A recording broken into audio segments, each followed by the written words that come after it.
This is a Film Stories original podcast.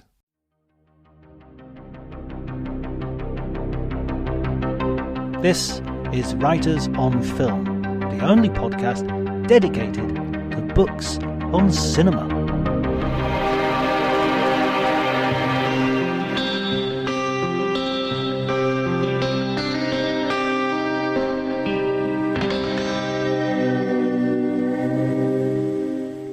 Hello everybody and welcome to Writers on Film. My name is John Bleasdale. I am a writer and film critic and filmmaker as well, would you believe? And I am delighted to be joined by another writer and film critic and filmmaker and YouTuber, Thomas Flight.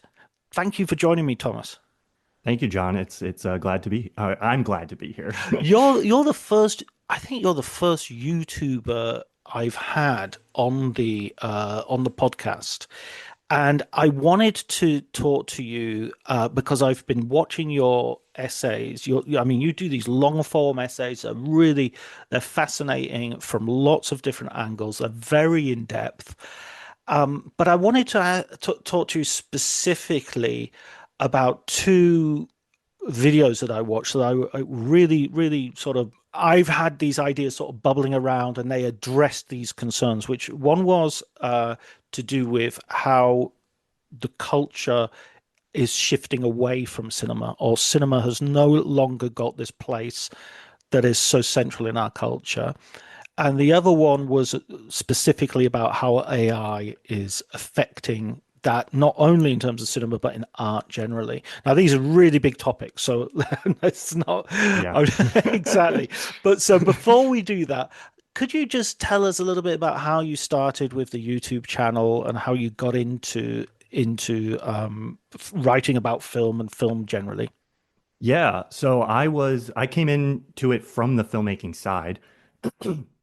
Coming out of high school, was really interested in filmmaking, had been making movies at home with my friends and stuff, and that extended into, I didn't go to film school, but I had a bunch of friends who were in film school, and they invited me to come work on their thesis projects, and I got to kind of play every role on the set and learn it by doing it, and then ended up working at a small video production company where we made like local commercials and social media stuff.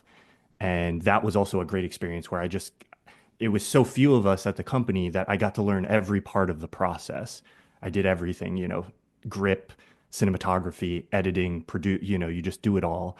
And so I had this kind of like comprehensive view of what the filmmaking process looked like, and was also just watching movies obsessively and trying to understand how they worked, and started seeing these people on YouTube, like some early ones like Tony Zhou's Every Frame of Painting, making these video essays, and they would break down a certain aspect of, here's how this is done in the film. And I had been obsessed with behind the scenes stuff for a while. Like every movie I would watch, I would go watch the director's commentary, and I was always just fascinated by that stuff. And so I was watching these video essayists on YouTube early days and was like, I think I could make one of these. I have some thoughts about movies. Had no credentials, had not studied, film study, no criticism background, anything like that. Just had a practical knowledge of film. And so I just started making these videos, put them up, and people watched them and they were like interested in what I had to say. So I kept making them.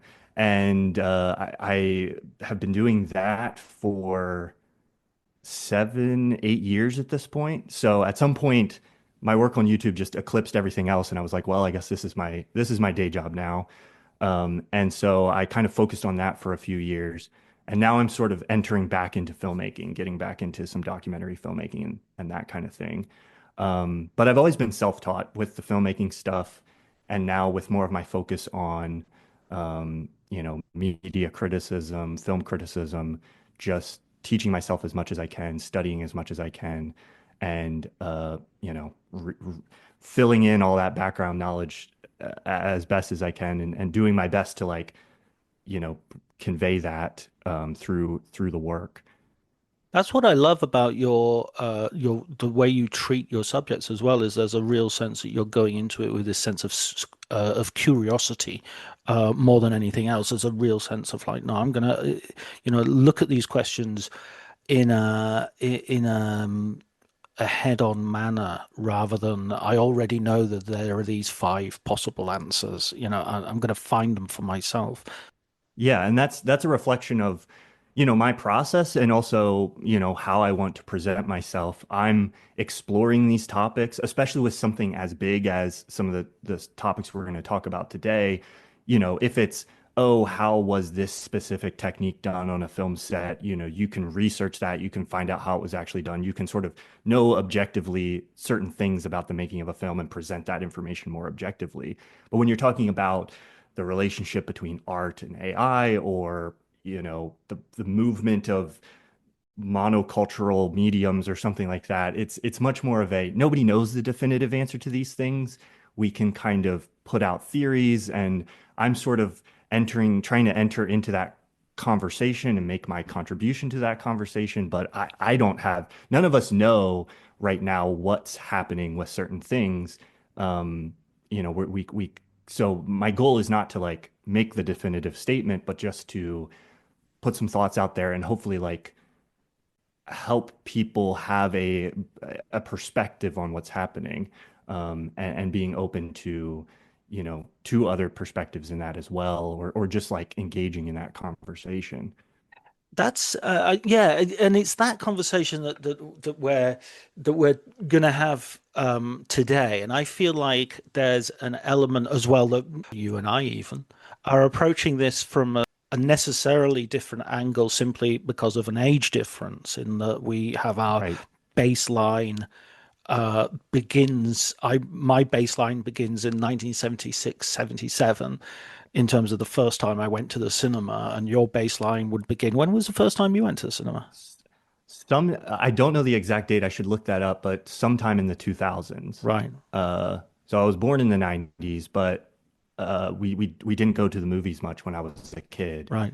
So I think it would have been like early 2000s, 2000, 2001, Yeah, yeah. that I would have started going to movies. So I think I saw Dino De Laurentiis's King Kong as a remake. So that would have been, I mean, that would have been ridiculously young as well to be taken to the cinema. But I think I Right. benefited from having an older brother, and so there was a case of like, well, we have to take John because we can't leave him at Yeah. home, and and so I think I benefited from that, and I was probably it was also probably because I was very well behaved in the cinema. I think I didn't get my phone out.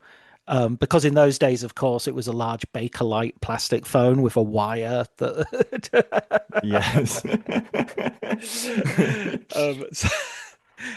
so, I definitely saw King Kong, and I have very vivid memories of seeing Star Wars at the cinema and queuing up around the block and sort of getting in after the crawl and the, which at that point I didn't know even had happened.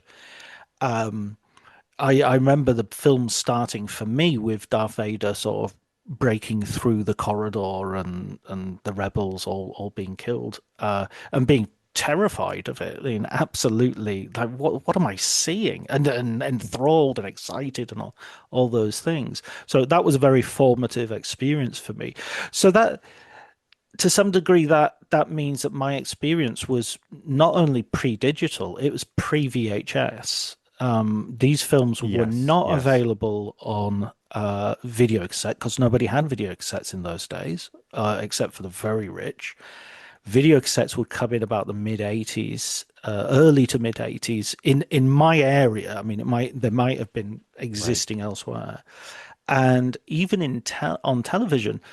Uh, Star Wars showed in 1978 on the cinema, 77 in London. This is a winter of 77, and then 78 winter in the north of England where I was from. But it wouldn't show on television until until 1982.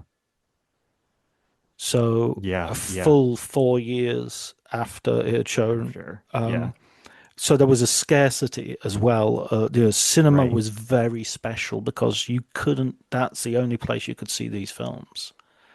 Yeah. And that affects like what the role of criticism as well. You know, I think back to that era and the role of a critic as someone who almost like reported on what was happening in the cinema. You like go to the cinema and then like report back in text form. That actually played a distinct role in the culture because now we see so much of a movie before it's even out because the video is everywhere and you know there's all this like press and clips and trail, you know, you saw some of that of course at that time, but yeah, it's really fast. Like I didn't experience what you're talking about fully, but I remember a time where it was still, um, you know, there would be that huge gap where a movie would come out and then it's like you had to go see it if you wanted to see it, or it was going to be a long time before you might ever get to see that again.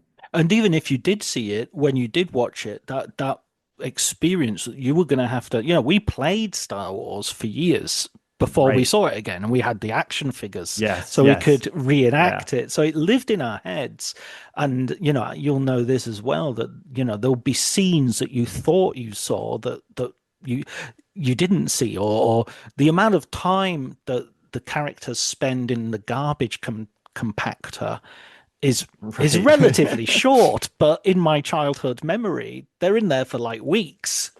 Yes, yeah. Yeah, no, my version of that was my version of the experience you're talking about was Lord of the Rings. Right. And we were obsessed with that and we played Lord of the Rings.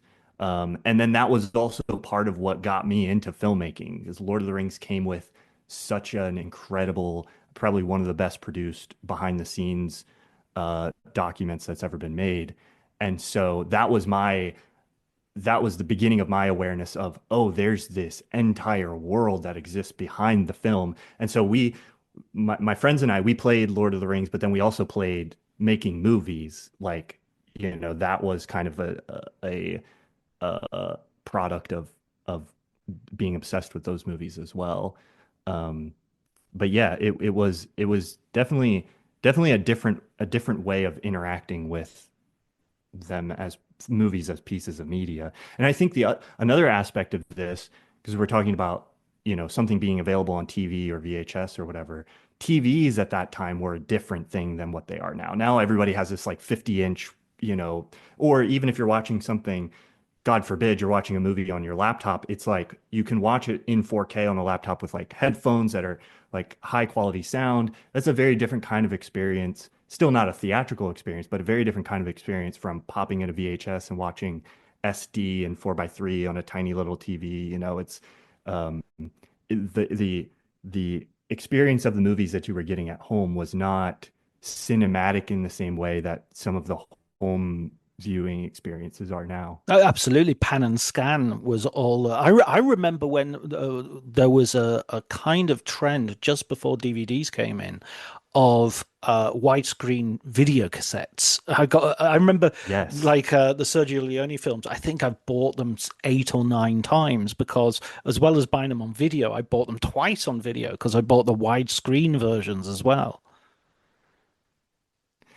I'm curious from your perspective because you've lived through more of this transition than I have, 'cause this transition from sort of what cinema was in the 70s to what it is now. How has that like how have you perceived that transition, especially I guess like from the like through the 80s, 90s, and early 2000s, and then the last 10 years? Because to me, it feels like there's been a distinct shift in the last 10 years, even beyond how it shifted. I'm just curious your perspective on that and if it like lines up with like how I've perceived that transition. Yeah, I mean, that's it. It's been a great series of changes, as in a large, not necessarily all positive. Right. The cinemas that I used to go to, now I have massive nostalgia for, and we've got to be very careful of the with that sort of Right. element of it. I mean, but we did have Art Deco. I mean, it was the ordinary flea pit cinema had plush cushions and a curtain which would open and close, and the architecture and interior design was deep reds and womb-like, seductive chandeliers and stuff like that. There was a bar, Yeah. that people would go and have a drink, and there was a chalk ice lady that was in the 1970s. The 1970s, 80s would be a lady with a tray would come and sell ice creams at the front of the during the break between the B film and the main feature. We'd have these shorts, usually the introductory shorts. So it wasn't really a B film, but it would be like cheese making in Belgium or something, and then you'd have the main feature. All of that is I'm very nostalgic for, even though at the time I was thinking, oh, come on, I just want to see, For Your Eyes Only. I don't Right. want to see, I'm not interested in cheese necessarily. I have really, really vivid memories of seeing things like Ghostbusters and the whole cinema being packed and being, kids jumping up and down, and a cinema manager coming out at one point with a microphone and telling everybody that they weren't gonna show the film if people didn't, behave properly. And those were very much burned into my memory. Um, one of the things that I think is very different from today is films just turned up. You did see trailers, obviously, but there was also the chance that a film would just arrive and you would go and see it, and you didn't have this 3 or 4 months. I mean, nowadays we know about Christopher Nolan's new film, well over a year in advance of it actually being released, and that feels, to some degree, that just feels like, do we really need that publicity to have such a Yeah. long sort of tail? And then when I went to university, so university was the 90s, and that was in Liverpool, and there were lots of different cinemas in Liverpool. A beautiful little art house cinema called the 051, which was again a sort of flea pit with relatively small screens and all the rest of it, but showed great double bills, very well curated. I would see things like Apocalypse Now and Good, the Bad, and the Ugly, and Derek Jarman double bills, and Jim Jarmusch double bills, and it have Seasons. Hal Hartley I saw for the first time there, so that was a real, and it were, you were discounted on Wednesdays for students and stuff like that. So absolutely. I had a series of friends who would work there as well, so they'd get me in either discounted or for nothing if I was particularly poor that week. And so those were really great experiences again. And the multiplexes, when they did appeared as sort of a positive thing, because it was like it gave you more opportunities to see more films. They were slick and modern and clean, and the quality Yeah. technically was pretty high, but they tended to be, because I was a student, I didn't have a car. They tended to be harder to get to because they were on the outskirts of the city. As What then happened was that they sucked out so much of for most of the, like, not so much for the cities like Liverpool, which would always have still has several central cinemas, but for towns of medium size, they would lose their inner city, inner town, the cinema, the historical cinema, and all the audience would be sucked out to the multiplex, essentially, Yeah. the franchise cinemas. And so there was no longer a choice between the sort of old-fashioned cinema and the modern thing. And then the experience became very franchised. More recently, when I've gone to the cinema, sorry, this is a really long answer, but this is quite a few decades I'm going through now. Um, but the most recent sort of experiences of going to paying for a ticket and going to see films in Britain, it feels like they've, the idea of sort of, let's have dinner and a show. They're Right. trying to Right. combine, so you're having dinner while you're watching the show, Yeah. and having people having nachos and dips and chicken wings and whatnot while Yeah. you're watching a film. I don't know. To me, that feels like you're giving people. I want to go to the cinema because I want to leave my living room. I don't want to go to the cinema because I want to enter somebody else's living room and Right. smell Yes. their food, and um, yeah, it's so that alienates me to some degree. Yeah. The number of this again, this sounds like a little bit of a peevish complaint, but I remember when there are certain adverts you'd only see at the cinema. There was a Right. certain type of advert you would see at the cinema, and now you're seeing adverts that you'd see on television at the cinema, and you're just sort of thinking, "Hang on, I've bought my ticket.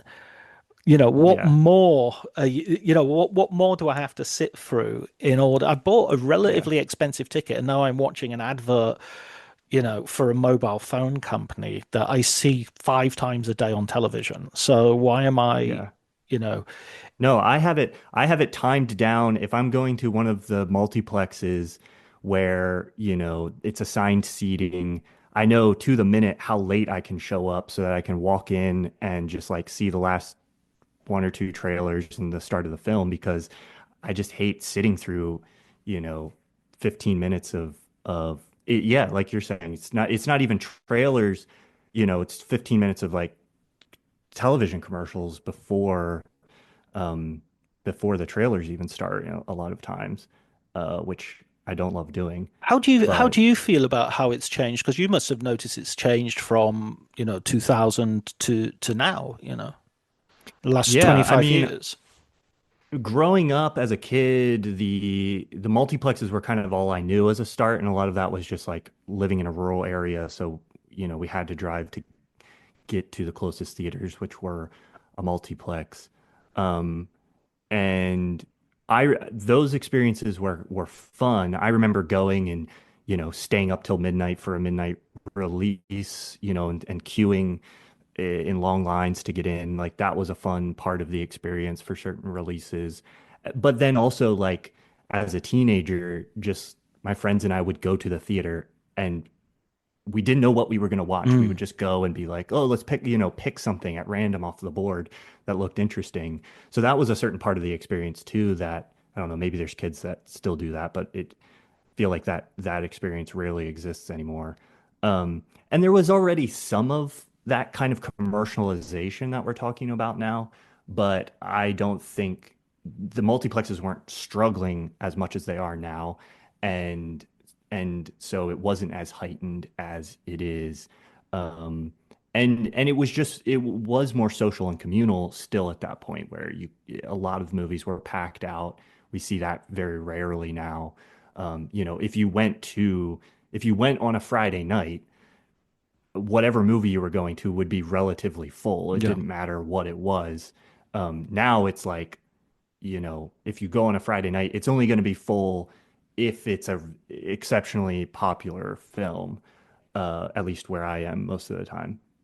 Um, and then as I've grown older, I've moved more into cities and, have been seeking out where can I get the best cinema and that kind of thing. And where I've lived recently in Asheville, there's a number of like independent cinemas. One of them's not operational at the moment, unfortunately, but they're coming back soon. But I've really enjoyed those as kind of like my home theater because even though the chairs might not be as comfortable or the screen might not be as high quality, it's like the people who are there because they really enjoy film.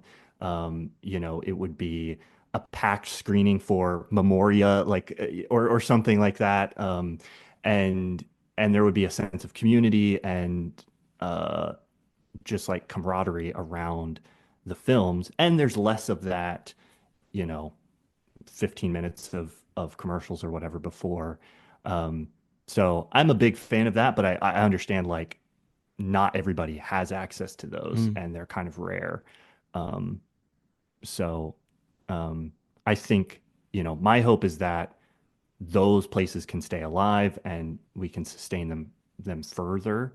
And I think, part of what I argue for in that video is that I think s- I, I'm hopeful. I think cinema is going to continue to have a long life and be around for a long time. I think people will want the experience, um, and a lot of I go into like a lot of multiplexes now, and it reminds me of like going into a bowling alley in like the 2000s, where you had this sense of like, this is something from a bygone era. Mm. It's still here, it's still operational, but it's not, it's it's descended from whatever its heyday was.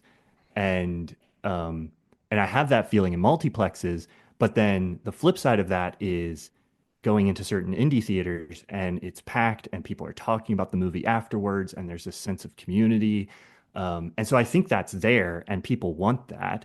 And I think the future for cinema is really in leaning into that instead of trying to get away from that and making this very like ultra, ultra like, uh, you can go one direction, which is kind of what you're describing, which is give me the really comfortable recliner and the best screen and a meal to eat and all of these like things.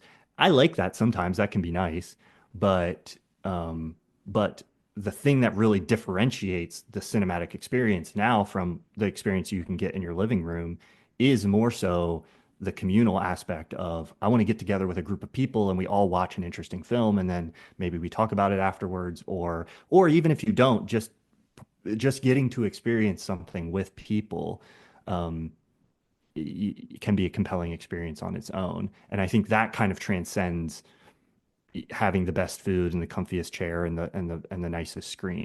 Yeah, I agree, and I think there's a the thing about the multiplexes. I remember when the Lord of the Rings films were out and the Harry Potter films, and I remember even prior to that, going to see like Eyes Wide Shut being you couldn't get a ticket, and in the first flush of money, of investment, the smell of fresh paint was still on them.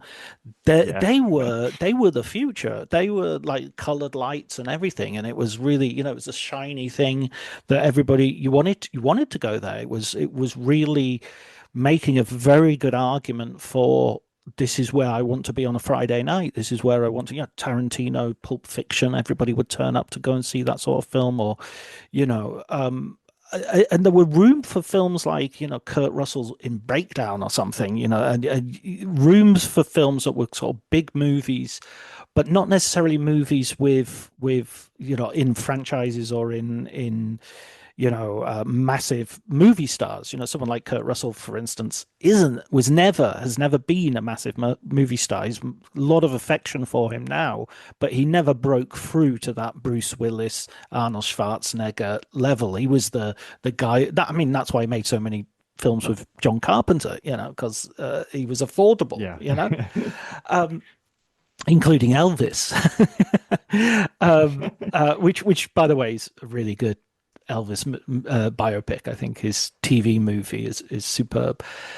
So I mean, what I did notice was when I went back to my hometown, which is Barrow-in-Furness, the multiplex which had replaced the old Astra Cinema had sort of torn out half their seats and put in these big comfy recliners, and it was that everything was it's like supermarkets. There are no supermarkets anymore. Everywhere is like a metro market or an express market, so no one's going to do huge shops anymore. They're just stopping for milk and eggs and something for the cat because their huge shop is done on the internet. So the same thing is happening with cinemas. I feel they're becoming smaller, with the exception of the IMAX, which you mentioned in the video as well, which I see the IMAX as a little bit of a I don't feel it's economically feasible as a way forward. It reminds me a little. It's not practical for Yeah. everybody to be shooting on IMAX film. Precisely, unless there's going to be some yeah. way of digitally blowing everything up to that level. Yeah.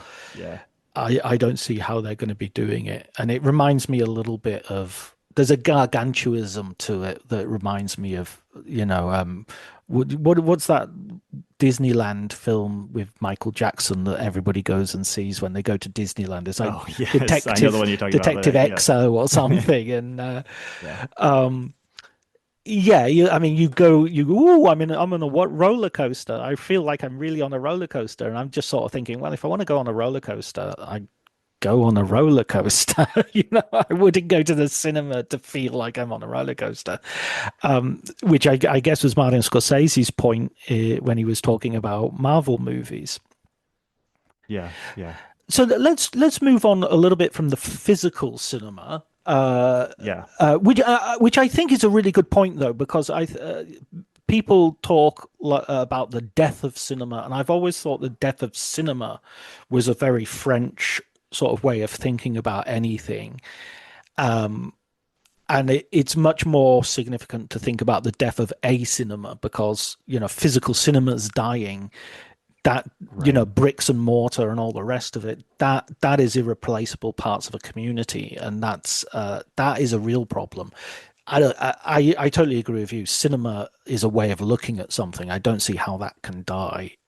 That's like Yeah, saying yeah, opera will die. As long as people are singing, I don't think opera will ever die. yeah, yeah. Yeah, no, I think it's going to be there. The the really, I think what we're talking about most of the time when we talk about the death of cinema is like the unseating of cinema as sort of the crowned king of the media culture. Um, and the kind of some of the argument that I make in the video I made about this is that that started happening in the 40s already when TV came about, and you could argue that perhaps TV and cinema have kind of been vying for that top spot a little bit through the era that we're talking about since the 70s, but it still had a huge amount of cultural impact through the 2000s and even still does today. But what we're seeing, especially within the last 10 years, is less and less of that. It matters, it still makes money, people still love it, but it's not the one thing that everyone's attention is kind of pointed towards in the same way that it would have been at one point. And some of that has to do with the physical in-person experience that you and I are talking about, have been talking about. And I think that stuff matters because you can say, oh, the movies themselves have changed from the 80s till now, and they have, but also our experience of them has changed. How we experience them has changed. And I think we don't give as much attention to that as maybe it deserves sometimes as critics. Um, but yeah, it's always going to be around in some form. But yeah, really the thing that's dying is that sense that it's the thing.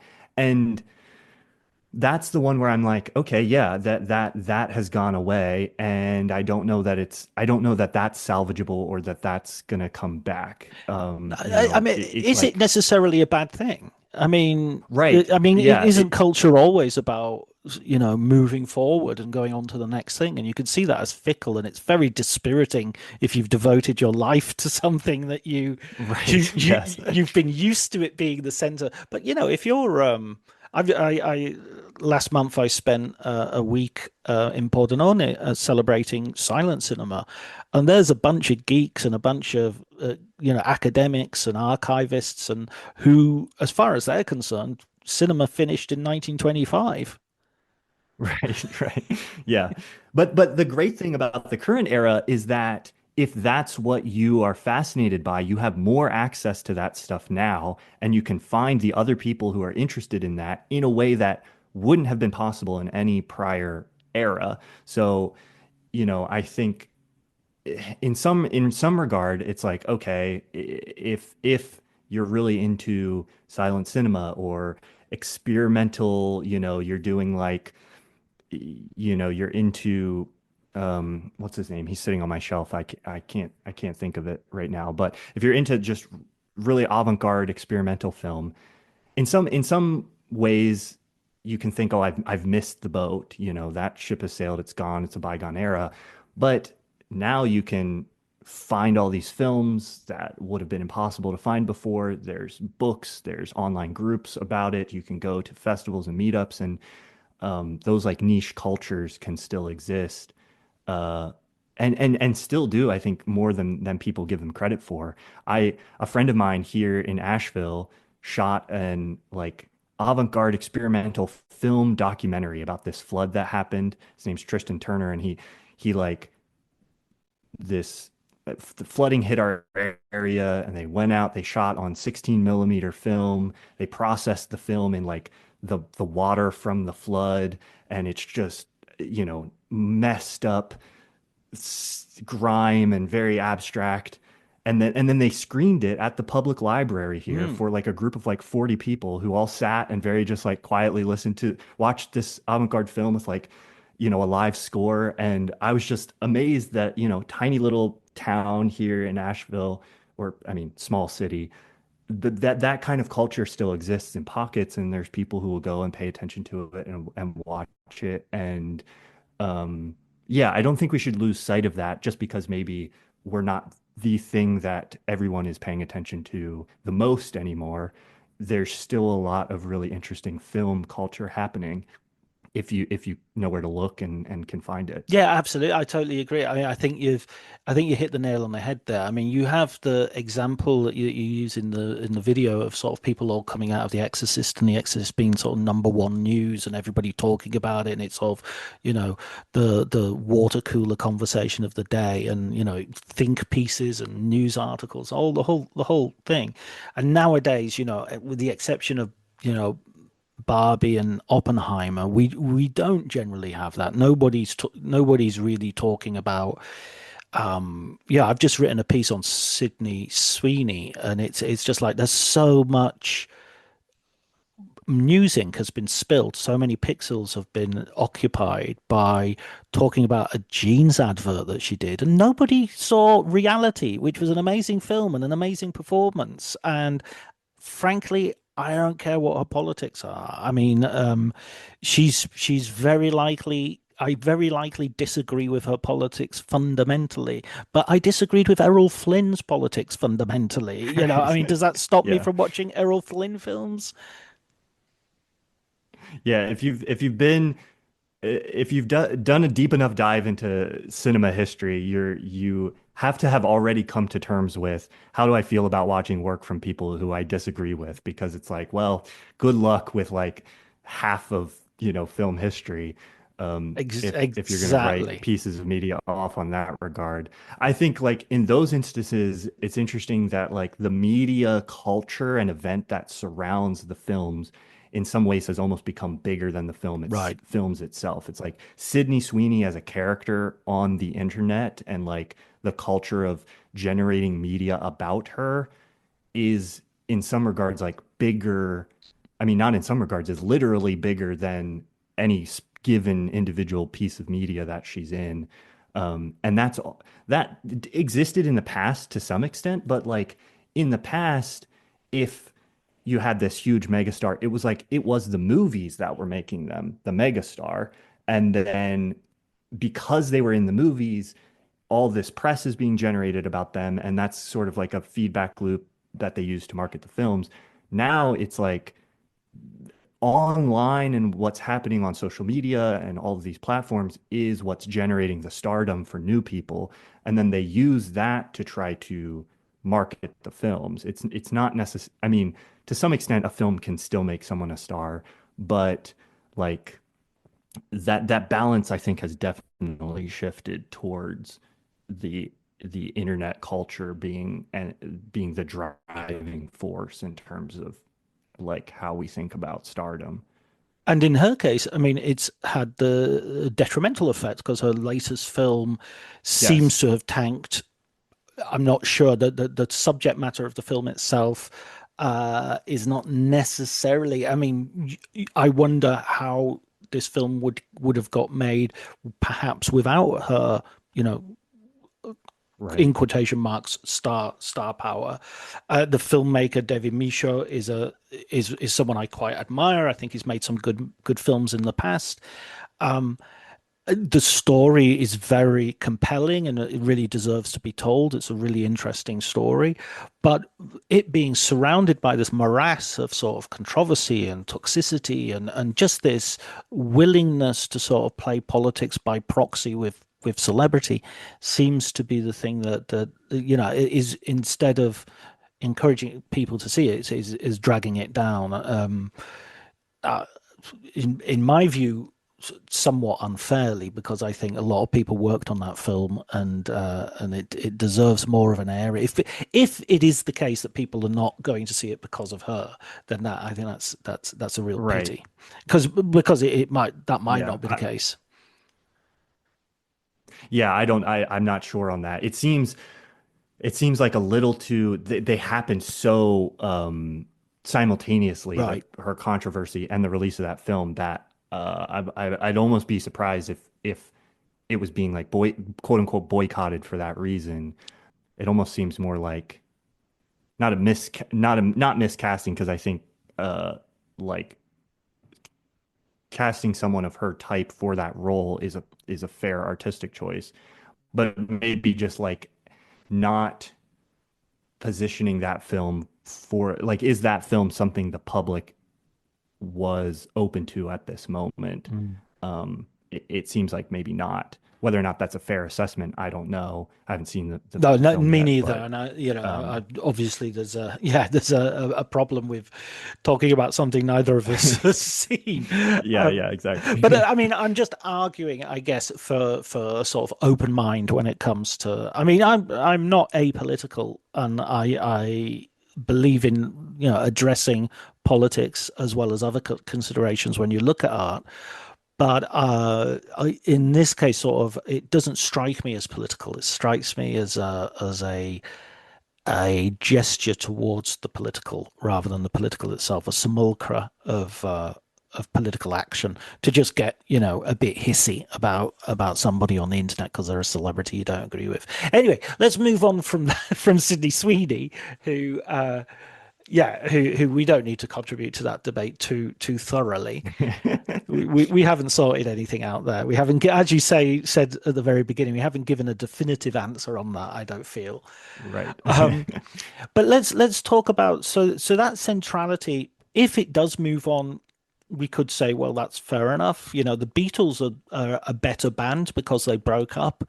Not everything has to last forever. In fact, as Game of Thrones proves, having a good ending in mind even before you start might be a good idea.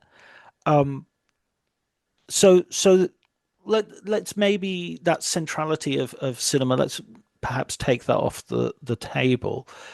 But cinema itself seems to be threatened almost like every cultural expression at the moment by the development of this new technology, which is going under this umbrella term of AI. Although I know there's sort of really maybe more accurate to talk about technologies at this point. Yeah, I think that's the kind of the elephant in the room for, um, as you said, not just cinema, but kind of art and media in general right now. And I think part of why it fascinates me is because, we're watching this really fascinating technology dawn, which is the computers can now generate media that is at least, a simulacra of things created by humans. And that's really fascinating on a lot of levels to me. Uh, it's a little eerie in a lot of ways. Uh, in especially early on, I was more intrigued by it when the images weren't very good, and a lot of what was produced was kind of this strange, almost dreamlike. It felt like you were almost getting to peer into the computer's dream in some way, like it's a bizarre computer vision of reality, or something like that. Um, and it brings up a lot of questions for us as humans, not just in the realm of art, but also with the large language models, what it means to what is logic and intelligence and language, and what do these things mean to us, and what do they represent, and where exactly are those lines between what is human and what isn't, and consciousness and how we think about those things. And art is one area of that I'm obviously very, very fascinated by. Um, and yeah, it's incredibly complicated, because even just talking about art without this mixed in there is complicated. Yeah. You sit three people down in a room and ask them for their definition of art, and you'll get like three different distinct answers. And so trying to address this topic, art as a question within the context of AI, is obviously very complicated. I liked. But that's part of what fascinates me about it is like, well, why is it complicated? Like, let's talk about it. This is interesting. I liked your the sort of definition you give in terms of you slip between art and artifact. The idea that an artifact can be a road sign, or it can be a flyer for a nightclub, and art can be Edward Hopper or you know Jackson Pollock or whatever. And the idea that art is something, the more you look at it, kind of the more there is to understand, or the further away it's sort of, there's a sense of what Derrida would call deferment. You're always kicking your hat down the road while you're trying to pick it up, whereas the stop sign, you look at it and you understand immediately what it's doing. It's what its function is, Yes. and you got it. You get it. Ditto. The flyer. You don't think, but in what way am I going for the? In what way is Right. happy hour happy hour? Um, yeah. It's there's it's text. There's no subtext. It's all there. Um, so I find that definition really useful, and I do see that there is art, there is AI which definitely does not astonish me, is the word you use in your video, which I Yeah. think is a very interesting word. The idea of also the sublime comes into that, something that's between states, that is utterly numinous or ineffable. You can't grab it, you can't quite articulate it. That's what art does. It is the incomprehensible. It is the quivering, on the edge of meaning. Then I worry that the problem isn't going to be that art won't satisfy those needs. And I think this is a point you kind of make, but you please correct me if I'm wrong here. But that AI will just and ultimately capitalism will just change those needs, so we no longer think that's what we want, and it and AI will invent the thing that it will then satisfy, and that thing will be much more limited Right. than art is, because art is ultimately creating a space which it then can't fill. It's like a cigarette, what Oscar Wilde said about a cigarette. It's Right. the perfect vice because it's not satisfactory, and that is what art is. It's Yes. constantly dissatisfying you in a way that's creative and interesting. Yeah, I think there's definitely already a disconnect where I think our culture has already sort of devalued art to a degree, or art appreciation is not very consciously cultivated or taught uh, broadly within modern culture. Um, and this is, I want to give credit to J.F. Martel, who wrote the book Reclaiming Art in the Age of Artifice, for this kind of definition and breakdown and some of these ideas. It's a great book, and I think people should go read it. He wrote it in 2015, so it was kind of before this latest movement, but he was already kind of identifying this kind of slipping into a world where most of the images we see are artifice. And that's not necessarily bad. We're not making like too strong of like a value judgment about that. He is, and I'm also not. He's not, and I'm also not trying to make that. It's more of just like what is the purpose of each of these things? Obviously we need the event flyers, and to some extent, although I'm quite skeptical of advertising, like you could even make an argument like we need advertising to some extent, or those kinds of things. There's forms of artifice that benefit or facilitate the function of society as a whole. So it's not bad, but if we lose sight of this kind of the separation between those two things, and that it does actually exist, and that there is this other thing called art that is something more, even if we can't quite put our finger on what that thing is, it's like all the things you mentioned. It helps facilitate astonishment or contemplation of life. And it does that both for the viewer and for the artist in the process of doing it. It's like a form of expression and communication and all these things. And it's something that we kind of arises out of us sort of instinctually. We're not, we might do it within a commercialized framework or within a capitalism which is facilitating the creation of the piece of art. But I think like an important piece of that is that the like underlying impulse to do it is not just to make money. It's like something else that we're trying to find. Um, and so I think in a lot of ways, our culture has already lost sight of this kind of like distinction. And that's why we see a certain number of people who are already looking at the stuff AI is making, and they look at the argument that I'm making, and they're almost like, "What are you even talking about? Like this is, you're just like you're just reacting against what is obviously the next evolution, or like this image is clearly look, it made a pretty image, and also Monet made pretty images. Like, what's the difference here?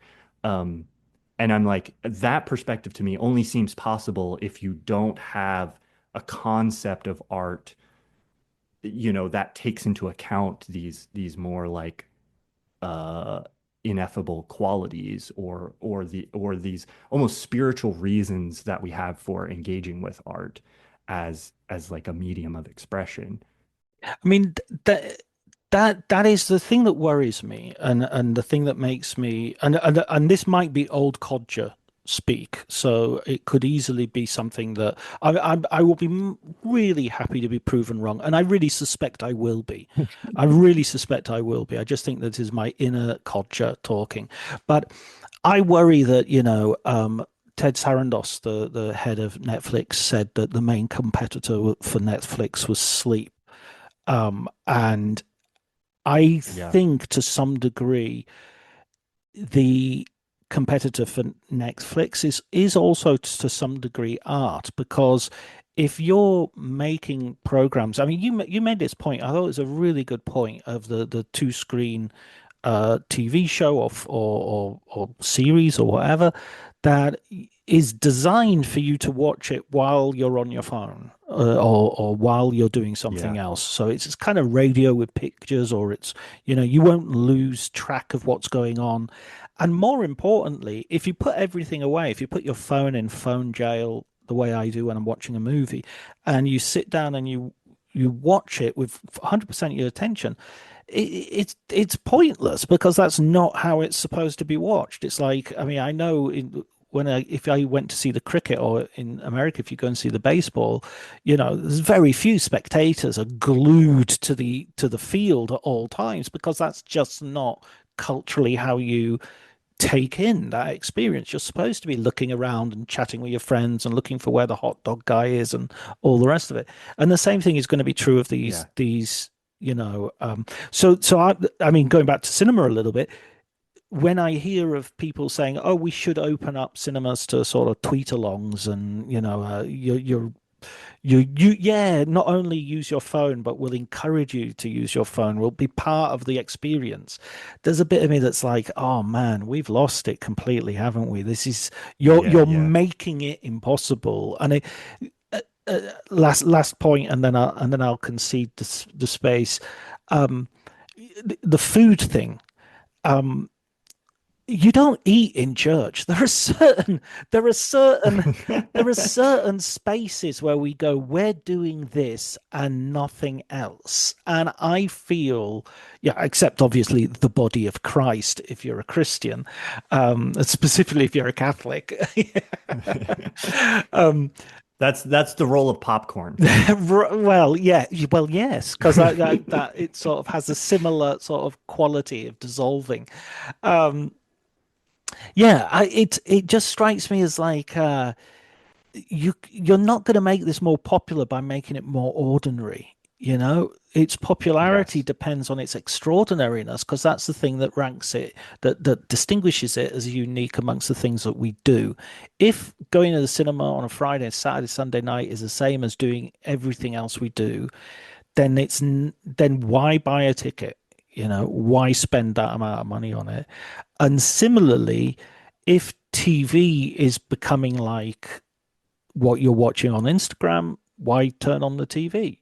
You know, why not just look at your Yeah. phone for the entirety of your lives?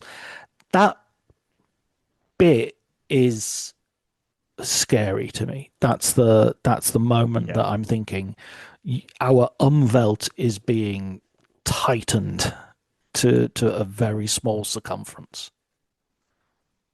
Yeah. I think, there's a larger question at play here, which is all various industries right now are reckoning with this shift in attention I kind of alluded to earlier. So like cinema and perhaps television even are unseated as sort of the dominant cultural force. And I so much of my thinking about this and my work is informed by Marshall McLuhan and just this like core Mm. idea of like let's look at the medium as the message and like how mediums relate to each other and what these changes are.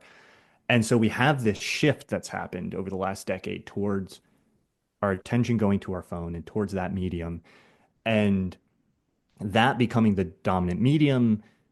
It takes up more space, it takes up more attention, it also changes how we relate to everything else, and everything else is struggling with understanding how to compete with this new thing, this phone, social media, TikTok, Instagram, all of these things.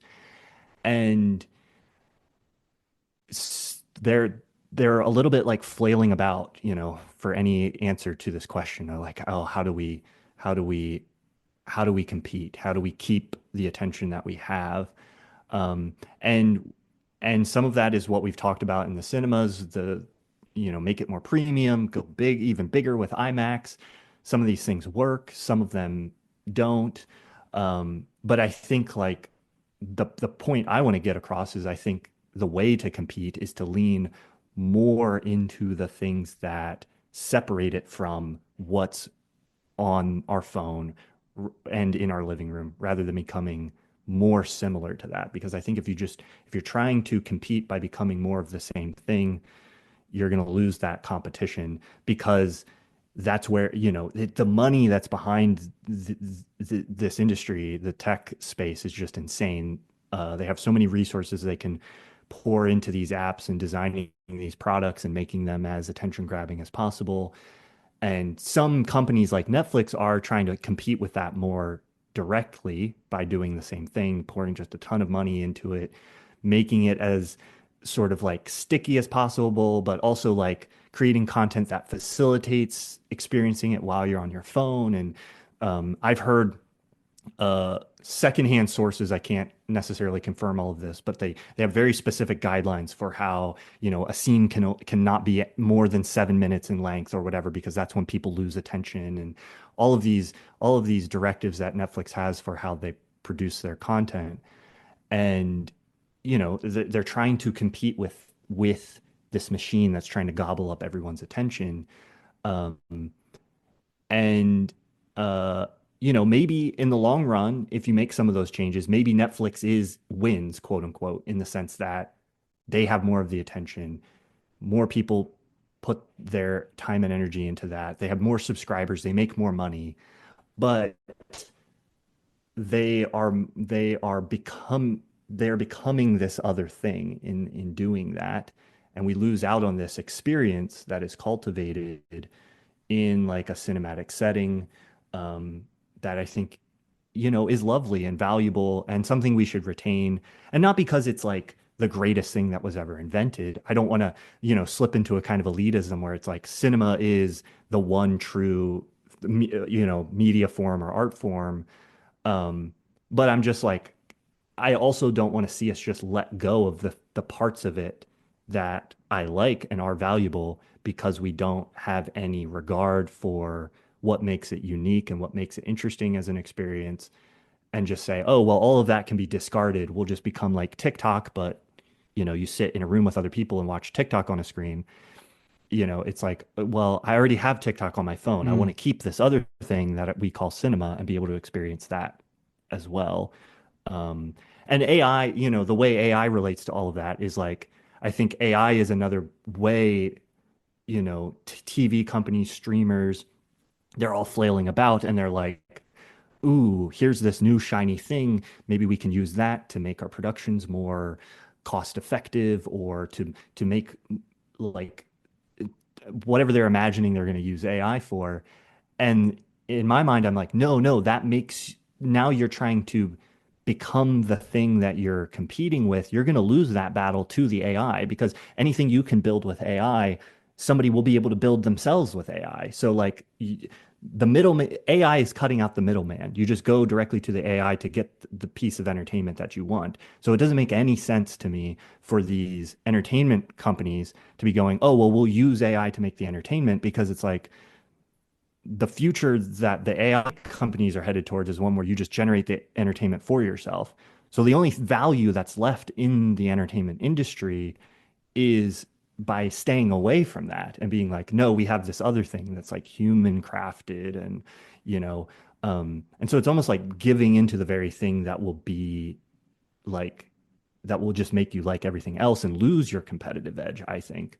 But I get that that's scary in this moment where it feels like the rug is being pulled out from under the industry in so many ways. I mean, I think it's almost like if you are doing everything by the algorithm, then the algorithm is always going to defeat you. If you're chasing algorithms, then you're thinking like the machine, and you're making Right. and you're there is a sense when the viewer is doing that, or when we're doing that. I mean, I noticed this. You'll have noticed this far more than me, I imagine, as a YouTuber, in that that YouTube, how many people leave one of the videos that you've produced after 1 minute, after 30 seconds, and all the rest of it, and you'll know all the, oh, if you want people to stay, you've got to write a long explanation of what the episode is about, or use a certain number of words. And we had SEO, which apparently AI has completely torn to pieces. So and if we're on TikTok, or we're on, you only do minute long videos, because so we get to a point where we're doing what the machine wants, so that when the machine comes along and says, actually, we can do what you've just been doing much better because we're better at dealing with algorithms, then we have no position, no shred of humanity left, to quote somebody, on which to stand and on which to justify our unique existence. So I see in your video and just talking now, we mentioned certain artists: Jackson Pollock, Edward Hopper, Monet, but we also know that the vast majority of art is not necessarily that good, and Right, yes. and Yeah. that art has worth, even though it's Yeah. even though it's not necessarily at those heights of and it feels like that art is the stuff that is really vulnerable to AI, in that, yeah, no, it's not gonna, change your life, but the kind of romance novels that people would churn out, I mean, I saw a headline about a country and western song, which was the highest charting non-human song, and you Oh, just yes. Yeah. sort of think, well, that's just going to become more and more present, and there's going to come a point where, and again, here is my old codginess, there's going to come a point where, as you enter, I don't know if you have these in America, but when we enter a supermarket here, we might have like a part of the fresh vegetables which will say sort of bio, and we've not used pesticides, we've not used anything, or free range chickens over here, or something like that. And it will be, you'll pay a premium, but these are not chickens that have been kept in cages their entire lives, and these are vegetables that have not been sprayed with cancer-inducing chemicals, or chemicals, full stop. And you buy them, and you feel good about yourself, and maybe they taste better, and maybe they're healthier, who knows? But you're buying into the ideology of what they represent as well. That's what you're really paying for. Uh, and is that what's going to happen? You're going to go on Apple Music or you're going to go on Spotify, and there's going to be a genre of this is going to be human music. This is human made Right. music, and it's different from all the other music because all the rest of the music is AI. Are we going to go on Kindle? Because I know that there are now literally thousands, hundreds of thousands of books now available on Kindle, which have been written by AI. And they're just, they're out there, and you don't, the person publishing them can publish 100 novels a day, and they don't need 100 people to buy one book. They need one person to buy one each of those novels to start making money. And so that sort of monetization of just slop and is I Yeah. feel that I don't think Picasso is in any danger. I think you know uh I'm trying to think of I'm trying to think of a lower artist, but I don't want to. I don't want to. Who's the I Yeah. don't want to insult I know what you're anybody. talking about Bob though. It's Ross. like, you know. right, yeah. Well, it's the stuff you can go see in like a local gallery in your Yeah. community, and there's an artist who maybe they've been a lifelong artist and they're making some work and you can buy. It's not going to be in the Louvre or whatever, but it's still like a tangible part of existence. You can go appreciate it. They're making it. They're maybe even making a living off of it. That kind of stuff I think is really threatened.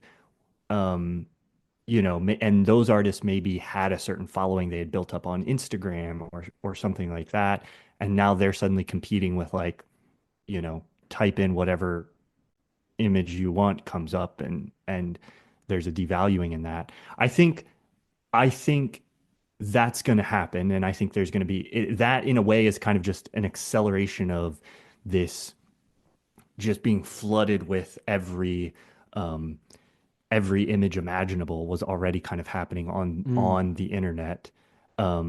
There's already sort of a inflation of the image that has happened to the point where just like there's a clip in uh, Wim Wenders documentary.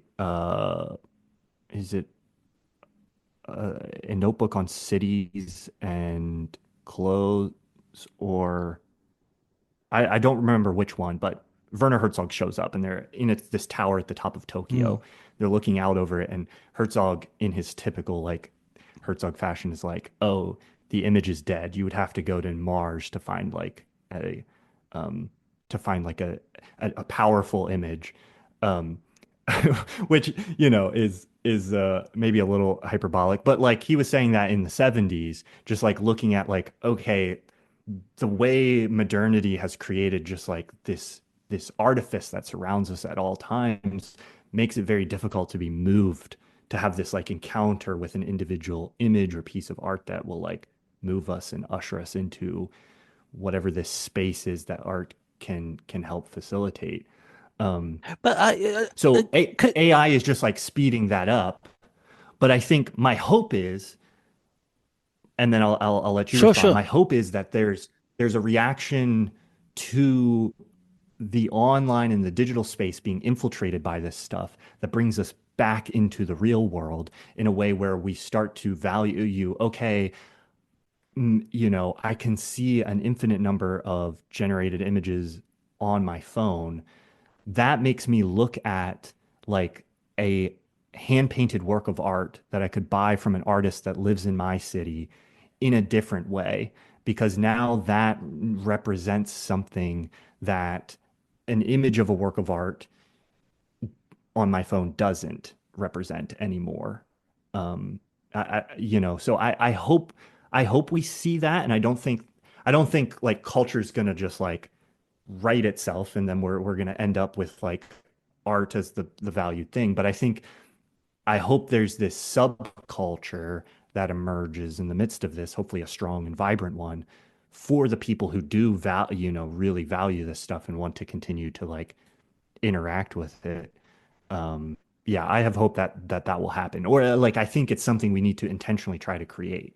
Yeah, I think that's a really good point. And I do think people get tired of their phones, and I think young people are particularly good at this. Actually, I think old people like me, our defenses were down, and we were like, we thought we were cock of the walk, and then all of a sudden we find, we're not quite as in control of this technology as we thought we were. Whereas my daughters have grown up with it, and they're very careful about how they use technology, much more so than I am. I think it's interesting that you saying that thing about Werner Herzog and looking out the window, and talking about how the image is dead, because then you sort of think, yeah, but if I remember like Solaris and Tarkovsky and how he wanted to film sort of going to space, and so he didn't want to use a cliche, so he just filmed driving through Tokyo, and that became, Right. yeah, that became space, or Jean-Luc Yeah, Godard yeah. used, Paris at night for Alphaville. Um, and you just sort of think, yeah, if you watch that scene today, or you watch, the almost innumerable scenes that you could, they're just so much, they're so striking, and there is so much in the world that is not looked at with attention, that when it Yeah. suddenly is, you saw. This is why, we met at the Cannes Film Festival. I love going to film festivals and seeing cinema from all over the world, because somebody will suddenly be pointing their camera at something I've never seen before, and you'll just think, Yes. "Wow, that's in." To jump from something like that to the beginning of Tom Cruise in War of the Worlds, and the fact that he's operating a crane, and thinking, when have I ever seen a crane operator as the Yeah. hero of a film? And suddenly it's very real and tangible, and that, yeah, I could have watched 30 minutes of him on that crane and in that Yeah. environment, because it felt real and it felt unnoticed. And actually, for all these thousands of films that Hollywood produces every year, we have a very narrow realm of interest. It's policemen, it's the military, it's maybe Yeah. doctors, it's rom-coms, it's rich people, it's all the sort of upper middle class, not the middle class that are working and struggling usually. And so, actually, if you really want to make something which doesn't stink of AI, or doesn't stink of sort of pre-AI, something which could easily be taken over by AI, make a piece of art about something that isn't being looked at. Point the camera Yeah. somewhere else. And that's really coming back to kind of one of the things I was alluding to earlier with what are the things that sets cinema apart in this landscape? And one of those things is the ability to sustain attention on Mm. something. So you get people, you put them in a room, hopefully if you're watching a film at home, you're not on your phone. That's at least the intended way, the way the director is hoping you're watching it, but No in a food. in a cinema as well. No food. You're sort of forcing them to be like, okay, you are, unless you walk out of the theater, which, most of us probably do occasionally, but that's like a very specific action that you have to take. You're kind of, by going to a movie, you're saying, okay, I'm going to offer myself to whatever this film has for like a couple hours.